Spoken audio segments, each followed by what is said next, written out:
안녕하세요, 로파잉입니다. 오늘은 모텔에 대해서 얘기를 해보려고 하는데요. 2000년대 초중반 전국 모텔 수는 3만 개 이상이었고 대실 문화가 일상화되던 시대가 있었는데요. 주차장 구조를 갖춰 연인부터 출장객들의 휴식처로 수요가 많았습니다. 모텔초는 지역 상권의 핵심이자 유흥의 허브였는데요. 강남과 부평, 대구 동성로 등은 모텔 밀집 지역으로 특화되어 있었습니다. 하루 수백 명이 번화가에서 술을 마시고 모텔방을 찾아다니며 흥정을 하기도 했는데요. 이렇게 인기가 많은 사업 아이템이니 큰 차익과 수익을 위해 투자를 하신 분들도 많았습니다. 하지만 후회하시는 분들도 많고, 낡은 모텔촌을 리모델링해서 오피스텔로 투자하는 게 바뀐 투자법 트렌드라고 하는데요. 이제는 어플 의존도가 심각해져서 업소마다 저가 경쟁 시대이고, MZ세대는 모텔에 대한 부정적인 인식 때문에 대체 숙소로 향합니다. 전기세와 임대료 상승으로 유지비 또한 폭탄이 되었고요. 어플에서 광고비를 태우지 않으면 아무도 오지 않는 상황입니다. 지방에서는 이미 연휴에도 곡소리가 나고 있다고 하는데, 왜 이렇게 모텔은 인기가 식고 있을까요? 같이 보실까요? 현재 숙박업소들은 어플 의존도가 상당합니다. 디지털 플랫폼과 자영업의 만남으로 초반에는 기회라고 생각했지만 이제는 심각한 치킨 게임이 시작되었습니다. 음식점을 보더라도 배달의 민족부터 쿠팡이츠, 이렇게 배달앱은 음식점 자영업자의 주요 유통 채널이 되었고요. 펜션과 모텔, 게스트하우스 운영자는 야놀자, 여기어때 등 숙박 어플이 생존과 직결된 창구가 되었습니다. 초기에는 플랫폼이 새로운 고객을 유입시키는 확장된 시장으로 생각했고, 소규모 자영업자에게는 별도의 홍보 없이 많은 소비자에게 노출될 수 있는 기회였습니다. 매출 증대 가능성에 많은 분들이 입점을 했고요. 하지만 플랫폼 수수료는 점차 증가했고, 상위 노출을 위한 광고비 경쟁은 치열해졌습니다. 어느 순간 광고비를 태우지 않으면 전혀 노출이 되지 않고, 그렇다고 숙박 어플을 이용 안 하자니 전혀 매출을 올릴 수 없었죠. 숙박 업주들에게 과도한 광고비와 수수료를 내도록 유도하고 있다고 하는데요. 숙박업이 점점 살아남기 힘든 핵심 구조입니다. 사장님들은 최고 17%, 최저 8%의 예약 중개 수수료를 지출하는데요. 숙박앱에서 가장 많이 경험한 불공정 거래, 부당 행위 유형은 불필요한 광고나 부가 서비스 강요가 가장 높았고요. 숙박 플랫폼에 지급하는 비용은 월 평균 82만 원으로 나왔습니다.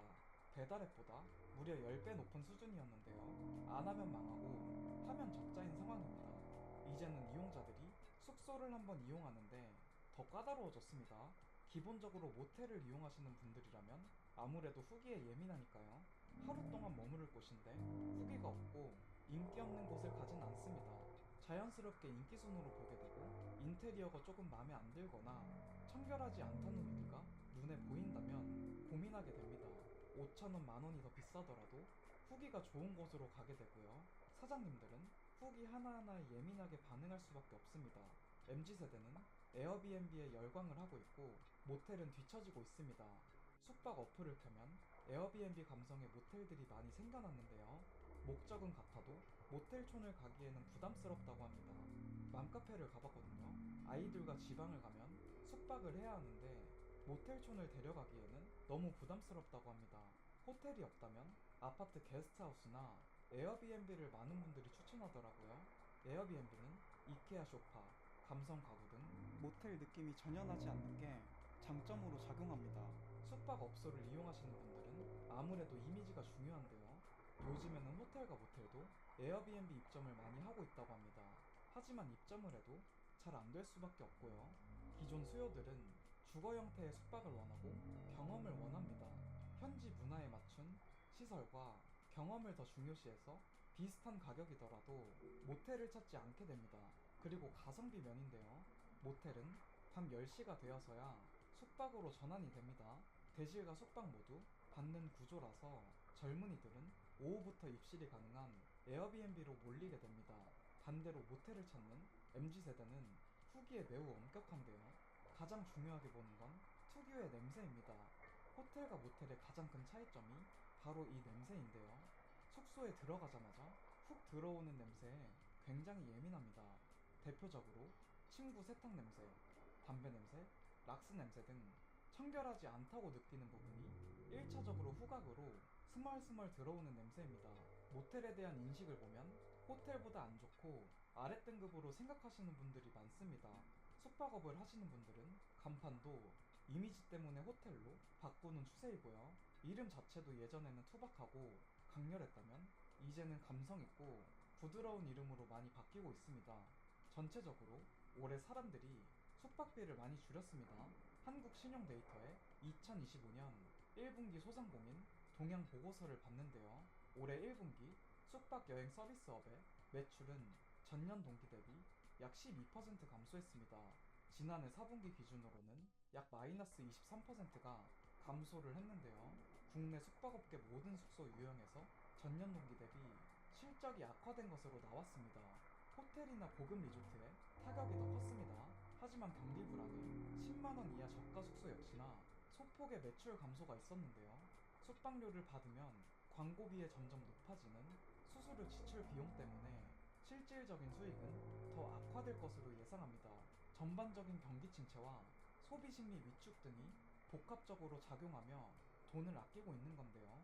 전년 대비 둔화세는 꾸준히 지속될 것이라고 합니다. 현충일과 이어진 주말에도 대부도에서는 엄청난 부진이 있었는데요.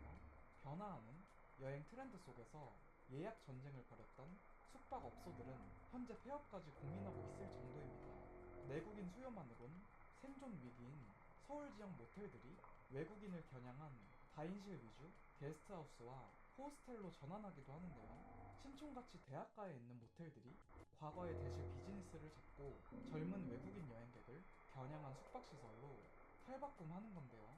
작년 기준 서울의 여관과 모텔 사업자는 1,469명으로 5년 전인 2,058명보다 589명이나 줄었습니다. 하지만 펜션과 게스트하우스 관련 사업자는 같은 기간 604명에서 1,492명으로 2배 이상 늘었는데요. 지방에 있는 모텔촌은 현재 젊은이들이 떠나고 여행을 오는 사람은 매우 한정적이니 상황이 많이 안 좋습니다. 중저가 숙박시설은 경기 침체의 늪에서 허덕이고 있고 리모델링을 완벽하게 해도 저가 경쟁을 시작해야 하니 사장님들 입장에서는 참 골치 아픈 상황인데요. 거기에 숙박업들의 수수료는 계속 올라가고 사장님들의 고민은 더 깊어집니다. 요즘에는 무인 시스템이 많고 과거보다 상당히 깔끔해졌다고 하는데 여러분은 어떻게 생각하시나요? 오늘 제가 준비한 영상의 내용은 여기까지입니다. 재밌게 보셨다면 구독 한번 부탁드리겠습니다. 감사합니다.